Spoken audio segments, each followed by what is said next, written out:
And welcome on into the latest edition of the Blue Horseshoe podcast. He is George Bremer. I am Ryan Hickey. We are here Thursday morning, right after the night Colts-Bears joint practice number 1 is concluded. And George, I got to offer you a big congratulations. Thursday is the final day. The last day of training camp at Grand Park. You, sir, I don't put the cart before the horse here, but I'm going to say it anyway. You made it, George. Congratulations to you, buddy. Another year in the books. Yeah, I'm just trying to figure out here. 15, I think, training camps now for me, Wow. going back to '09. So, yeah, this one flew by. I mean, I think that's the weird thing. And you kind of feel the same way. Like, feels like they just reported yesterday. And now, as we talked this morning, the last day of training camp. Unfortunately, I feel like it's flown by because there's something to talk about each and every day. And unfortunately, a lot of that has to do with outside of Anthony Richardson and his development, which is what we asked for in our training camp preview pod. And for the most part, did not get, George. But here we are, at least the last day of training camp is upon us. Bears Colts training camp joint practice number 2 is set for a little bit later on Thursday. But before we do that, let's get into what happened on Wednesday night here in their first true scrimmage practice against another team. Anthony Richardson, George, look at the box score, if you will, box score in quotes coming out of joint practice. 15 of 19 passes, no turnovers in the team drills.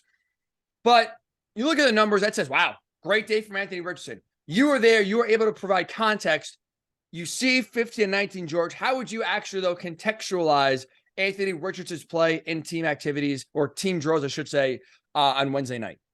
Yeah, in print I said solid but unspectacular. And I think it was the best thing to me, and Sykin kind of talked about it after practice, is that he took what the defense was giving him. And I think that's an important step for a rookie, especially a rookie whose number one question mark is experience.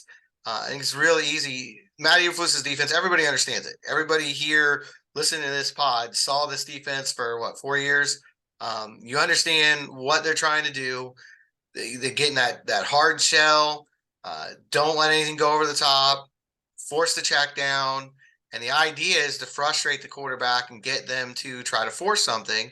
And it's usually young kids that do that. They're the ones that usually decide, okay, you know what? I'm tired of this all day. I'm gonna go deep. I'm gonna make a mistake. And so I think Richardson deserves high marks for not doing that, for sticking with the game plan and throwing the ball underneath, taking what was there, and getting his completions. But at the end of the day, and I said this before we started, you probably, if you were looking at a real game, you probably would have looked at something like 15 and 19 for maybe 148 yards, something like that. And they didn't get points on the board. And so even though he deserves kudos for doing the right thing, and I do think that's a big step in and of itself, it probably wouldn't be the kind of thing that everybody would be in awe of on Monday, talking about, wow, how great was he in that game? And more importantly, the offense around him really let him down. I think he did a really good job in his passing game, and he had some nice runs. The only nice runs, by the way, were Richardson runs. No running back had a good day. The offensive line really didn't seem to open up a lot of holes. And again, it's hard because the whistle's being blown down. It's basically two-hand touch. We can get into argument about whether or not that tackle would have been broken. Some of those plays, one of them in particular, one of the guys on the sideline said, you would have had to have been Barry Sanders to escape that. So some of them were obviously tackles for losses, but where the ball was getting marked, you're looking at 2 and 3 yard gains. And then the penalties, this is what we were talking about coming out of the game. You got to clean that up. There were 4 holding penalties alone. There was an illegal formation that wiped out the one 30-yard pass to Pharaoh Brown. It was ugly in that regard. Now, Ryan Kelly was out. He's got a foot injury. We'll see how long he's on the shelf. And Will Fries came out early in practice. So they had Arlington Hambright in there, who might be one to watch. I mean, I know he's not a big name, but he was the one guy on that second team line that came out with something to crow about from Buffalo. And now getting some first team snaps, not necessarily playing first team snaps, but that's how it starts sometimes. I don't think they thought Darryl Baker was going to be playing to get first team snaps either. You got to earn those. But it's that sloppiness, I think, on offense that's still, and I think that's why you saw some reports that, Richardson had good numbers, but he didn't have that great of a day. I think it's the overall sloppiness of the offense that was kind of coloring people's, point of view here. We'll get into the offensive line woes in a second because that is obviously a big concern. It's going to have a huge impact on the season. But to go to the first point of at least Richardson, for the most part, take it what the defense gave him. Matt Eberflus is someone who's not going to be over the top, and he banks on the fact that quarterbacks are going to get frustrated. They're going to get impatient, and for something when they do, the defense is going to be there to pick it off. And so when you see Richardson going 15 of 19, for the most part, George, not really forcing anything and continuing to take the checkdowns and continuing to take the underneath passes, that is something that to me is really encouraging because that is a sign of maturity already where, again, if you're able to just say, you know what, fine, I know what you want me to do and I'm not going to fall victim to it, that to me is already kind of showing you in a small way the development of Anthony Richardson and also highlights as to why it's the right decision, absolutely, to start in week 1. Because that to me is the only way how you learn. I don't think Anthony Richardson is truly going to learn how to be patient and take what the defense gives him consistently if you're watching Gardner Minshew constantly do it and you're on the sidelines and you're not experiencing what it's like to actually read the defense and see all your deep routes cut off.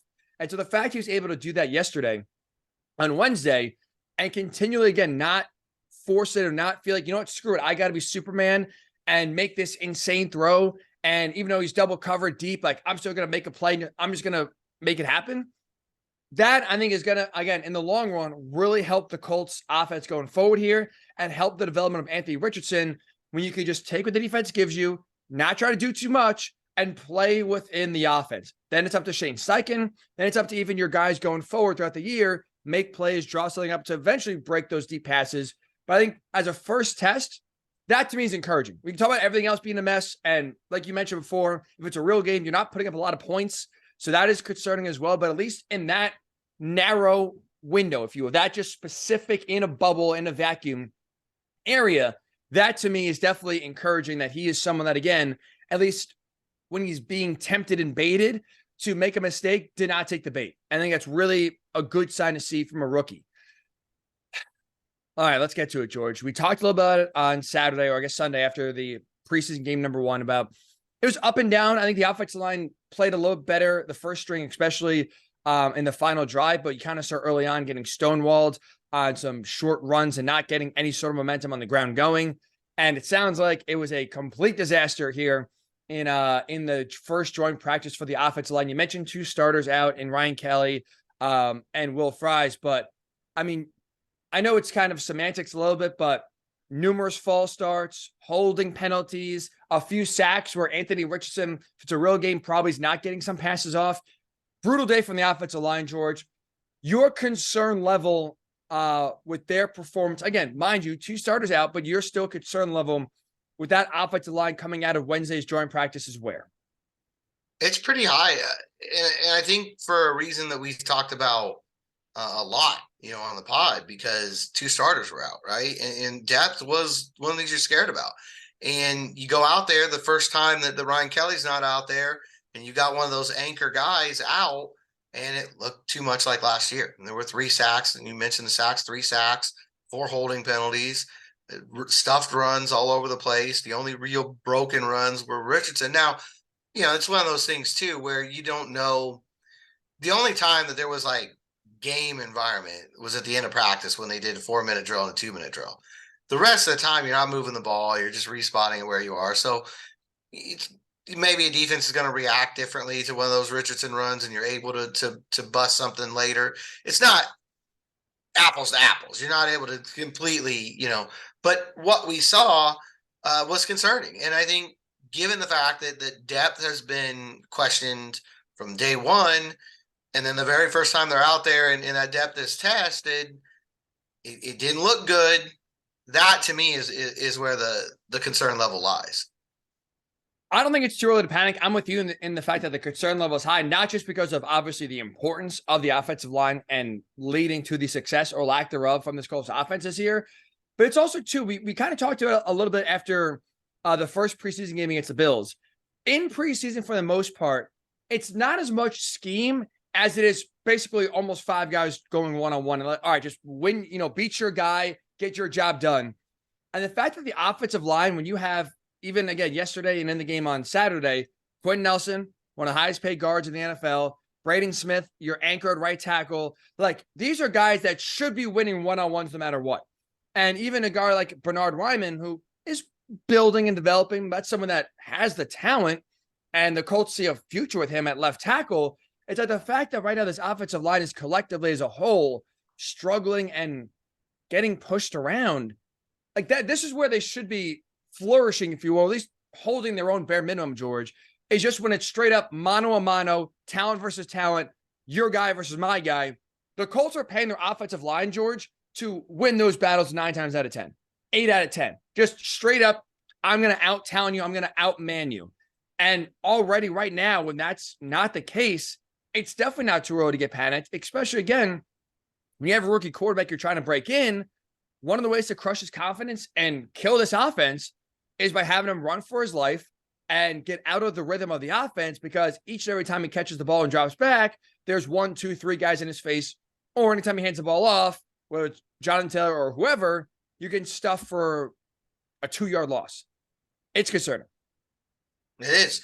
And I think it makes tonight a really big practice, because can they bounce back? Can they get it on track? Can they understand, things did not go the way they needed to go yesterday, and get at least closer to the way it was in Buffalo, to where you're at least like, okay, we can live with that. Yeah, there was a problem here and there, but you can live with that Buffalo performance. What happened, last night is not something that you're going to see. And it wasn't every snap. I know there were a couple times in particular where you're like, hey, that's a really good pocket. There were times where things looked really good, but again, these penalties and the stuffed runs, I mean, those are things we saw last year that, okay, this drive's starting to look a little promising. You're moving the ball, and now there's a false start.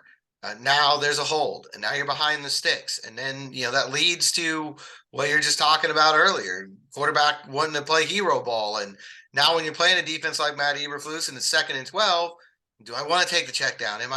Do I need to force something here? You don't want to get those kind of things going with your quarterback. And so it's little things. Not like it was an all-day beating where the Bears just whipped them from start to finish, but it wasn't that way last year either. It's those, look, it stinks if you're an offensive lineman, because it's the exact opposite of a defensive line. You could have 60 snaps in a game in an offensive lineman, 58 of them are great, but you give up 2 sacks, and people are going to remember those 2 sacks.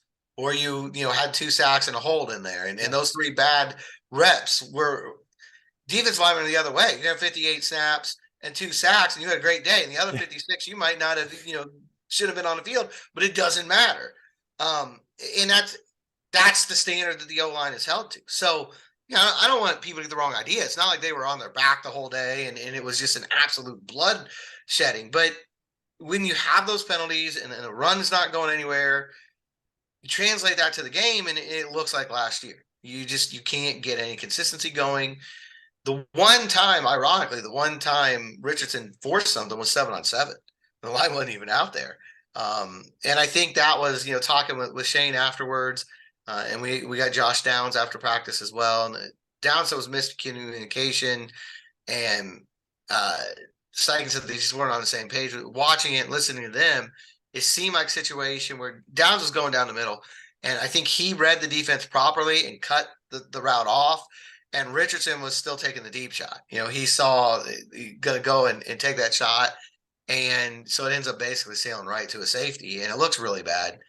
But I think that was a learning moment, and it seemed like he learned from it. That was fairly early in practice that happened in 7-on-7. He didn't repeat it in 11-on-11. And really, because the next pass after that was interceptable. It was knocked down by a linebacker. It had in his hands for a second. And you're thinking, oh, this could go the wrong way. And he just got right back on track. And in 11-on-11, you didn't see anything like that. So, I think he's mentally tough. But if the line's going to put them in bad positions, and the 2-minute drill is the best example, because you come out of that and you get like a 30-yard pass out of the get-go on a seam route to Pharaoh Brown, that's going to get points. Like, they were in field goal position right then. And no, it's a illegal formation, and you end up, drive ends up stalling out on 4th down. Those kind of things. Doesn't matter if there was a good pocket. Every other time, that one penalty killed that drive. That's what's so frustrating because you're right. It is little things. Like it's like you the difference between 2nd and 12 and 2nd and 7 is massive in how you call a game and how Anthony Richardson approaches the next two plays. In terms of how you're calling it. If you're Shane Steichen, it's even just such thing as preventing a 2-yard loss on first down. It changes the total outcome of the drive possibly, or shifts the entire philosophy of the drive. And it's just like, it's really that simple and that small, or like I said, making sure everyone is lined up correctly. Now it's going to be on the quarterback as well, but also it's on everyone else. And we kind of talked about this a lot. No, training camp is, especially with a rookie quarterback, all other 10 guys on the offense have to make his job easier.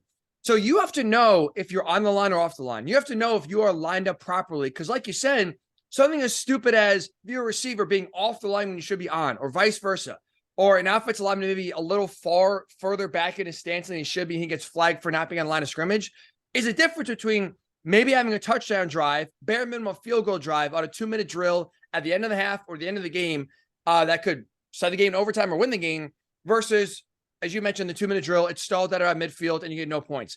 That is like, it's literally a game of inches, and just a very simple reminder that changed the entire drive of points to now you're off the field and probably lose the game in this situation. And so when the margins are so thin, George, you really need all other 10 guys to do a little bit extra, but bare minimum, to steal Bill Belichick line, do their job. And so far, the offensive line, like I said, it's frustrating that you're not asking for them. First of all, we're not asking for them to do something they're not capable of. Right? We're not asking them with no talent to be the best offensive line in the NFL when it's unrealistic. We've seen them be one of the best offensive lines in the NFL when they're healthy and when they could, are rolling. So asking them to kind of just be bare minimum at this point competent is not reaching. And then just to, again, make the life of your rookie quarterback easier, that's not asking a lot when you still have guys like Michael Pittman Jr., who's been around the league now, and experienced tight ends that are at least on, guys like Pharaoh Brown and others that are playing right now that have been around a while. You're not asking a lot, George, and it's a lot of the small things. Now, the one thing I'll say is, at least it's preseason, so it doesn't count, and hopefully you make these mistakes now and you learn. But it's one of those things where if it doesn't get cleaned up fast, George, it could be an ugly year offensively, and it could be a lot for, not because of talent, because of stupid little things that you can't get figured out. And along those lines, I mean, those are the things that take away the positives that the quarterback had. When you're telling him take what the defense gives you and take those check downs and be 15 of 19 like he was, that's with the understanding that the rest of the team's going to do their job and you're going to be able to move the ball and get, downfield, put points on the board. If he does that, say for a first half in a real game, is the temptation in the second half there, I got to make something happen. There's too many penalties. There's too much other things going on, but we don't have much of a running game today. I've got to go out there and I've got to make something happen. That's when mistakes start. That's when you start seeing that hero ball. And, all of this we've been talking about literally since the draft. This entire season's about developing Anthony Richardson and not developing bad habits, not putting him in a spot where he's doing things you don't want him to do. The line plays a big role in that, and the skill guys too. I'm not sure who was lined up out of place on that big pass. But we saw that in the game. We saw the hold on Pharaoh Brown. We saw the red zone struggles that they continue to have. It's all tied together. It all comes back to playing clean football. And if the quarterback's going to go out there and be kind of game manager, because that's what the defense is asking him to do, everybody else has got to step up and do their role as well and manage the game as well. And you saw, even going back to Buffalo, you had the Alec Pierce drop, which was a little bit of a tough catch, but put it right in his breadbasket that would have led probably to the Colts being at the 1-yard line, and you would assume getting a touchdown. But at least to Richardson's credit, able to overcome that, have a nice run down to the 3 or 4 yard line, wiped out by a hold. Like, he can overcome this. Offense can overcome a mistake. But now when you start compiling 2 or 3 little things on a drive, again, that's the difference between touchdowns to field goals or field goals to no points. And We saw it in Buffalo, no points after a missed field goal when you had 2 opportunities to score a touchdown and did not convert, or did not make a play. And then you saw yesterday, George, on Wednesday in the joint practice, 130-yard completion, get the offense rolling, 2-minute drill. One small mistake that should have been fixed is the difference between maybe a touchdown, bare minimum field goal, and no points, and again, losing that drill. There was a bright spot offensively coming out of Wednesday's joint practice, and it was Josh Downs, George. I don't know if he has a nickname already. I don't know if the vacuum has been given to him by teammates, but the vacuum feels appropriate because it feels like anything that's in his vicinity, he's catching. You see right now the relationship between him and Anthony Richardson is really strong, and that's going to be a guy that feels like he's going to get a lot of targets his way, George, and Wednesday was just another reminder of that. Yeah, he was working hard Wednesday, targeted quite a bit. I tell you, the way he runs routes, one-on-one drills are almost RVA for him. The defender is so far behind him, and he's making catches all over the field. And I think that's an incredible security blanket for a guy in Richardson who's inexperienced, whose inconsistency is something that you're concerned with.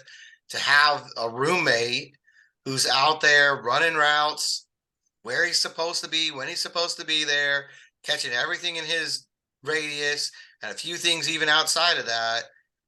What a great gift that is for Richardson, and it just like we're talking about the little things that go wrong, killing drives, those little 5-7 yard gains are the other side of things.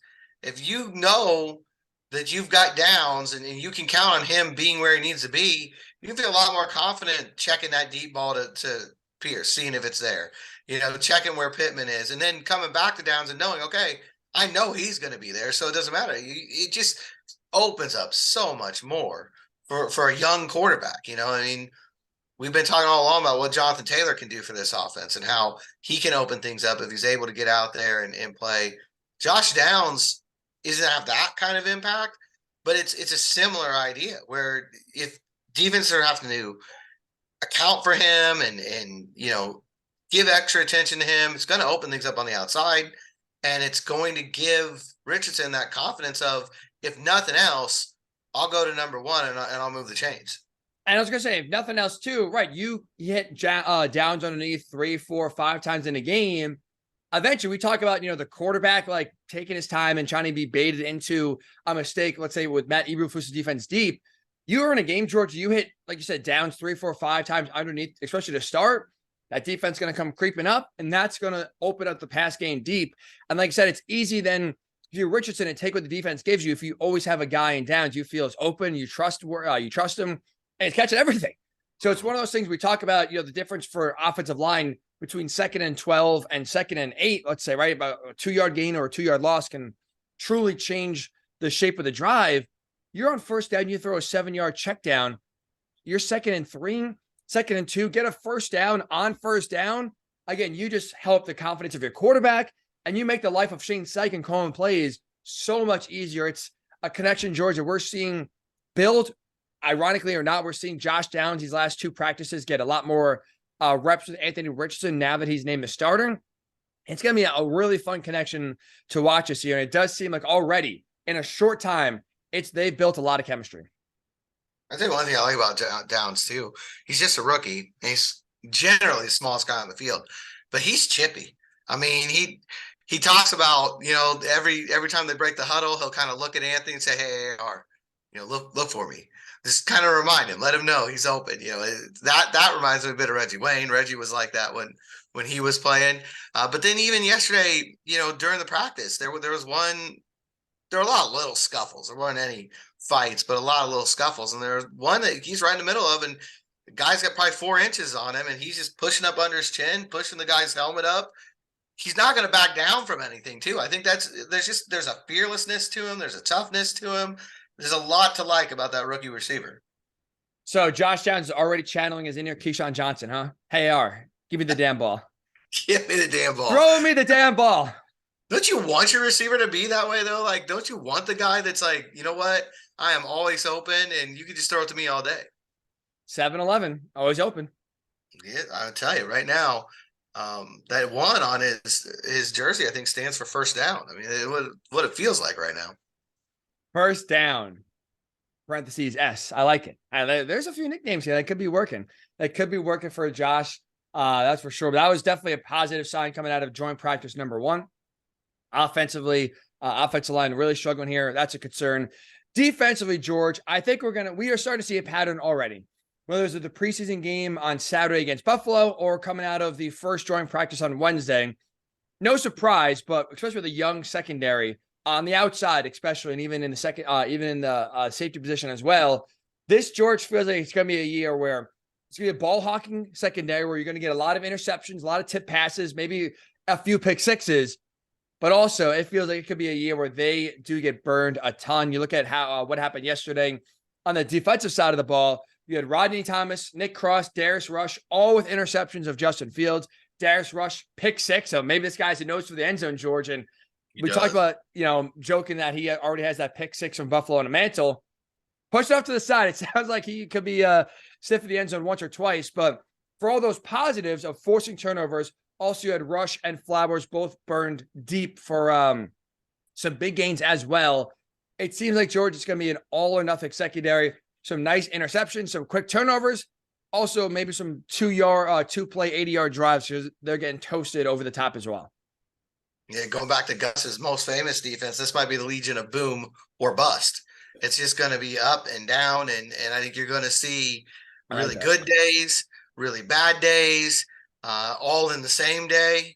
I think within the same drive, you're probably going to see, wow, that was really great tight coverage, and then how did they miss that guy? Communication is going to be an issue back there. I don't know how it couldn't be. When you get so many young guys, they're not always going to be on the same page. That's going to happen a few times, and that's going to lead to blown assignments, which leads to really big plays. And then they're just going to get physically beat every now and again too, because it's the NFL and there's really good athletes on the other side of the ball as well. So I think it's going to be fun to watch because I think it's going to be it's not going to be boring. It's not going to just be the Eberflus defense and just 3-yard completion, 5-yard completion, 7-yard completion all the way down the field. It's going to be, again, quarterbacks thinking that they can test these kids, and sometimes the kids win and sometimes the other guys win. And I think what concerns me, it goes hand in hand with that, is it the pass rush? Maybe someone will step up, maybe someone will prove to be that difference maker. But right now, you don't necessarily have that even Yannick Ngakoue, where you feel like, okay, it's third down, that guy's going to get double teamed. There's going to be some possibilities here. Someone needs to step forward and be that guy, because what will help these kids more than anything else is, and Kwity Paye's done this in his career, if he can stay healthy, taking away that extra second. Even getting there for the sack, hurrying up that process, making the ball come out a little bit faster. Paye's been really good about putting pressure on quarterbacks, and they're going to need him to. I think they're going to need him to be out there, because when you got that young secondary, if the quarterback has time, eventually these kids are going to make mistakes. That's just any kid would. It's not these guys in particular. Anybody would. Veterans will in situations like that. Oh, yeah. So, but I think it's always rush and cover. You hear that all the time. They always go hand in hand. But I think even more so this year, they need those guys up front, whether it's Kwity Paye, whether it's Buckner, whether it's Grover Stewart, to speed up that clock for the quarterback and give the kids a little bit more of a chance. 100%. You're spot on with that. The defensive line is going to be the best friend for this young secondary this year. And like I said, forget about just getting a sack. You just speed up the play and force the quarterback to get rid of it a half second before he wants. That could be the difference between an incompletion or a touchdown. I know our predictions have not been, let's say, spot on, to say the least, and put it nicely here, George, in the past. But here's what I feel pretty good about being right on. There's going to be a sequence this season, without a doubt, where I think in consecutive plays, we'll see the Colts get a pick 6 on defense and then allow like an 80-yard touchdown bomb, like the next play right after it. I feel pretty confident saying that we'll see sort of one of those bang, bang, oh, tremendous play. Wow, look at that game-turning interception. All of a sudden, boom, right back. They get toasted like the very next play. I feel that sequence is coming this year at some point, without a doubt. It's going to be that kind of year. There's no doubt about it. It's going to be one snap to the next. And, much like with the quarterback, though, you're just hopeful that come December and the couple games in January, that you're seeing less of that you're seeing more of the pick sixes and less of the bombs over the top of their head. That's what the key is. I think that's what this year is all about. Go out there, take your lumps. We know it's going to happen. Learn from them. If you're Anthony Richardson, throw that terrible interception, force the next throw, and then get it out of your system. Right. And have a really solid practice the rest of the way. Same thing for those defensive backs. I think the most important thing, if you're Juju Brents or Darius Rush or Daryl Baker, or Dallas Flowers had a nice breakup in the 4-minute drill yesterday. Short memory, don't let it linger. If you get beat, get back out there, be ready to compete again the next snap. Two more things before we do get out of here and get set for joint practice number 2 later on Thursday between the Colts and the Bears. Jonathan Taylor, George, back in the news again. He, this time on Wednesday, the Colts put out a statement that Jonathan Taylor is away from the team for the second time in a week, this time for personal reasons. Is there any reason to believe, George, that this is contract related, or is this just actually, hey, he's got to take care of something? The Colts said it was an excused absence, so he's not MIA, basically. Is there any reason, I don't say for concern, but any reason to think this is related to the contract and his unhappiness? No, everything I've heard is this is legit. There's something going on. And it just makes your heart go out even more to him, because the bad summer he's already had, and now there's something on the personal level that he's dealing with, which, you don't want to see that to happen to anybody. So I think everybody's thoughts right now with the team, are just let him take care of whatever this is, and hopefully come back, in a better place. Obviously, hoping right for the best for JT and his family, whatever is going on. So just another log on the fire of just what has been, like I said, a pretty brutal summer for him. But speaking of him, I thought it was interesting. Chris Ballard was on SiriusXM NFL radio earlier this week and acknowledged, at least publicly for the first time that I heard, George, correct me if I'm wrong here, he was talking and basically when asked about Jonathan Taylor said, hey, first thing we got to do is get him healthy, 100% healthy. Unless I missed something, George, tell me if I'm wrong. That's the first time you had on the record Chris Ballard admit there's a legit injury here, and he's truly not 100%. Obviously, we didn't need Chris Ballard to say that. We saw him away from the team last week rehabbing. He's still been on PUP. How, clearly, I think for them, this theory is long gone here in the sense that he's he's not faking an injury or holding in. But now as we get actually closer to the season, if his ankle is not 100%, if we say is week, I guess I'll throw this out there. I'll pose this question this way. We talked about, hey, maybe the best plan or the plan of action that makes the most sense is return to the practice field after the Eagles preseason game next Thursday night, a week from today. Because that would be, because at that point training camp is over and all the practices are close to the media. So you have basically a 2-week run up, basically in private for him to get ready. Is that, in your mind, is that plan out the window? It's hard to say, because I just don't know how bad the ankle is. Is it a situation where is it a Shaq Leonard type of situation, where they're not even sure what the cause of the pain is and they're trying to figure out more about it? Because that's, incredibly concerning. That could cost him the whole season. We've seen it last year with Shaq, where that could play out. Or is it a situation where it's just not quite to where they're comfortable putting him out there? Ballard's saying 100%. I guess the question is he at 50%? Is he at 60? Is he at 90? There's a lot of different things in there. It could be close to where you could get out there in a couple of weeks and be ready to go. And it could be far worse. This whole situation is so hard to track, because for me, if there is an injury, and it, by all counts now, the general manager on record saying there is, then where's the trade request coming from? I just, nothing, it just feels like every time another chapter comes out of this saga, it doesn't make sense with what came previous. Like it's improv, and the people doing the improv are not good, and they're not able to carry on the thread from what they have before. And it makes it impossible to kind of forecast what's next, because you don't know. Is there back pain as part of this? I don't know. He said no. There's reports out there that yes. Where is the ankle?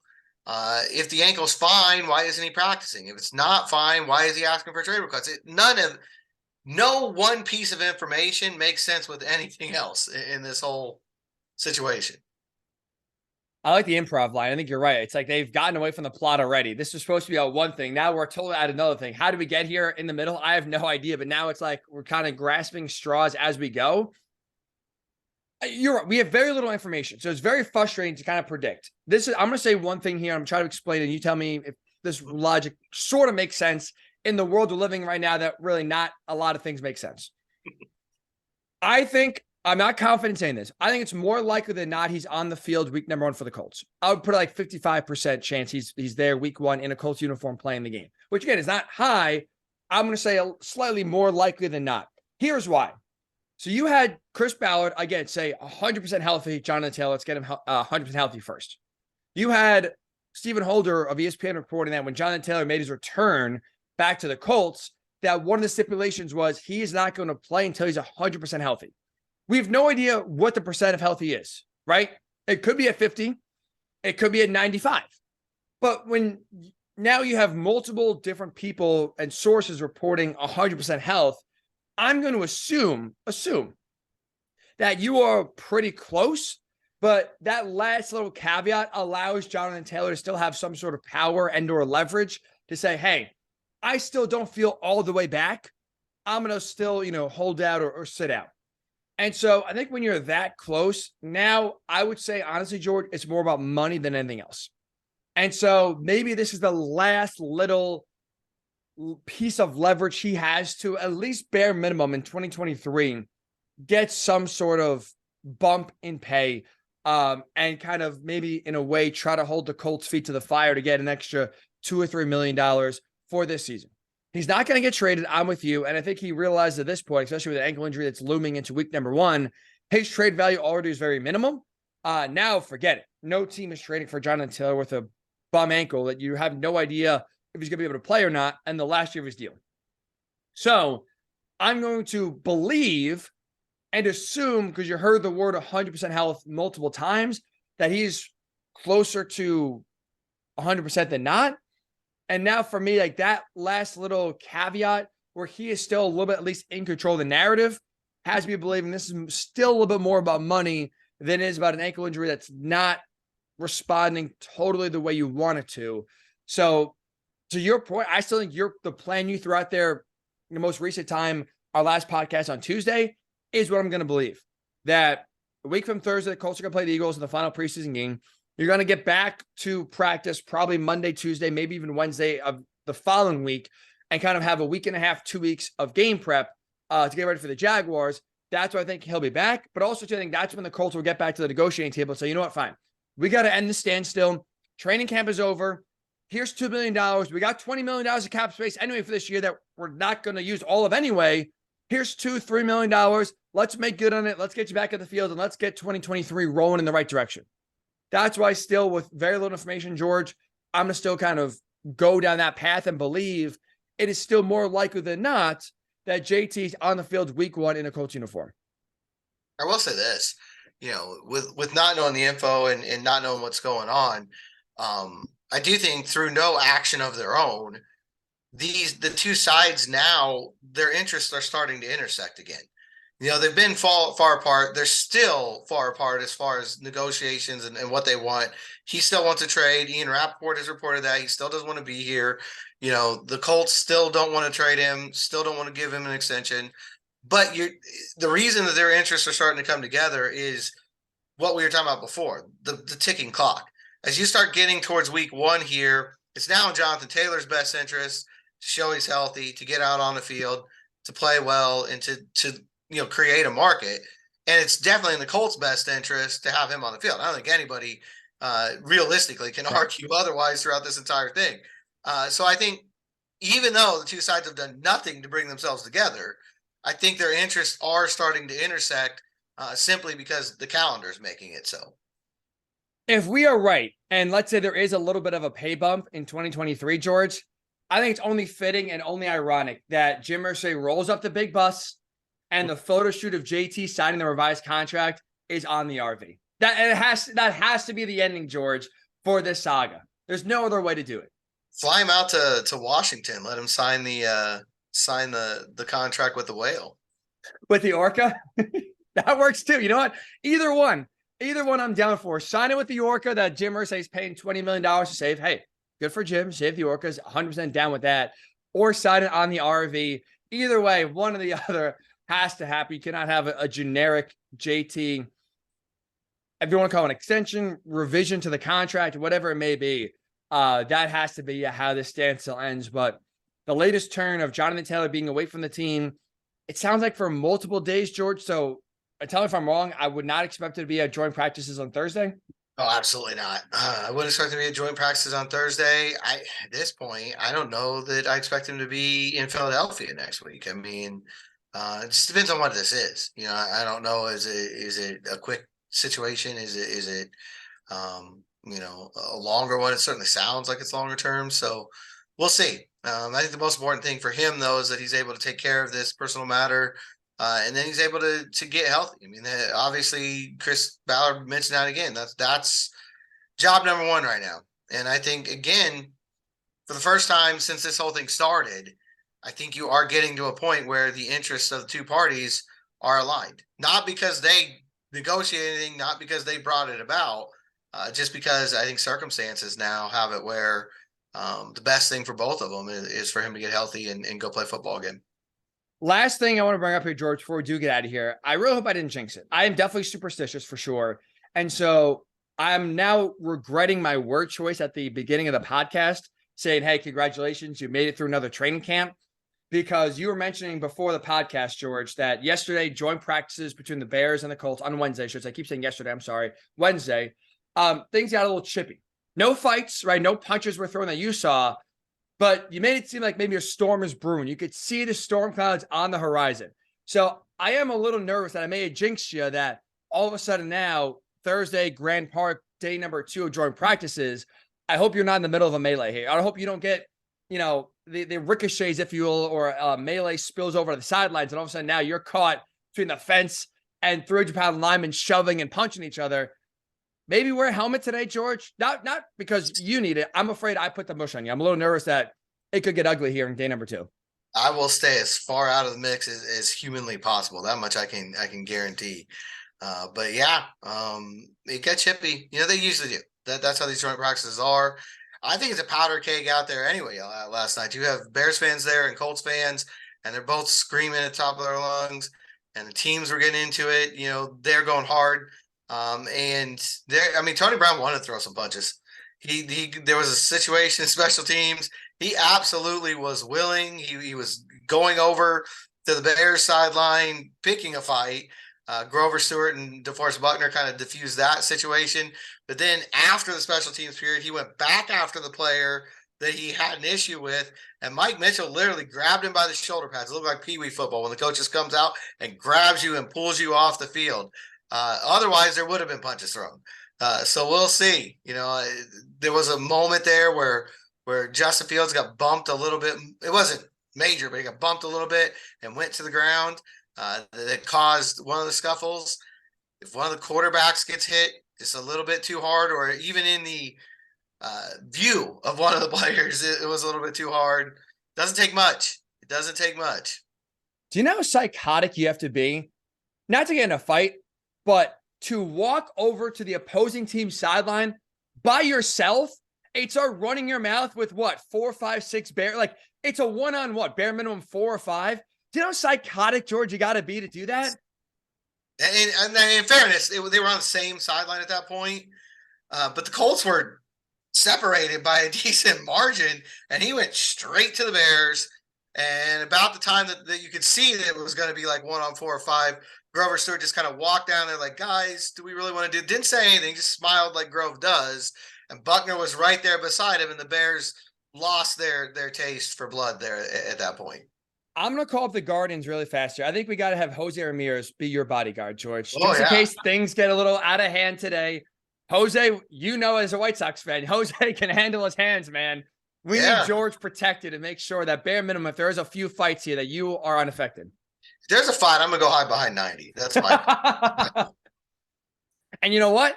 If Grover Stewart doesn't know now, he better listen to the pod before practice number 2 starts, because he will absolutely, with how you rave about him each and every pod, basically the only bright spot of last year's debacle of a season, he'll have your back, George. He will absolutely have your back as the president of the Grover Stewart fan club. I hope so, because yeah, I definitely don't want him not on my side. I'll say that. It was funny to watch though, because it was sort of like schoolyard, where Tony Brown was sort of younger brother picking the fight, and then his two older brothers just came and were like, you know, We're not doing this. This isn't happening. Oh boy. So the last day at Grand Park, the last day of official Colts training camp is Thursday. Could end with a bang. But very exciting times here, George. Is again, not to jinx you, but looks to be another training camp in the books. That's for sure. So very excited to have day number 2 get going here in a little bit. We'll obviously be back here on Friday morning to recap all of the day number 2 joint practice action as well and get you set for preseason game number 2 and the only home game on the preseason slate. So a lot to get into on Friday. Make sure, again, you subscribe on YouTube, Blue Horseshoe Podcast. Make sure you subscribe and download wherever you get your pods. Blue Horseshoe Pod. Bright blue logo is our brand new feed where every new episode is uploaded to. George, maybe wear a helmet. Maybe, again, find where Grover Stewart is and just kind of shadow him the entire time. But stay safe out there in case things do get a little chippy. And we have finally made it to basically the end of training camp. Congratulations. Yep. Like I said, it went by fast with all the news, but maybe I need a red jersey. Maybe that's what change my blue shirt, put on a red jersey, non-contact, and I'm safe. Just wear number 5. Maybe people will fool you for Anthony Richardson. Ask for an autograph. We're almost twins. I mean, physically, resemblance is uncanny. There's too many similarities. One really fast here. You changed the hat, huh? Yeah, I did. This is because of my anniversary. I got a new hat. Wow. 20th anniversary last week, so you gotta wear the new hat, right? Like what we got here? What does it say? There's a little Bruce Lee. That's his core symbol. Oh. So we go from the dragon to Bruce Lee. Yep, to another dragon. Just wow. a different kind of dragon now. That red hat could save you though today, but we have got the hat. Maybe need to switch back. I mean, I need as much non-contact. Fortunately, we're far enough from the sidelines. There was a time where Tony Brown was a little close to us the other day, and we were a little worried during that whole thing. But other than that, most of the time we're media. We know how to stay out of the fray. No, to stay away from the trouble. All right. So George will try to stay safe. Colts will try to, especially on the offensive line, try to look better here in joint practice number 2. We'll be back to recap it all on Friday morning right here on the Blue Horseshoe Pod.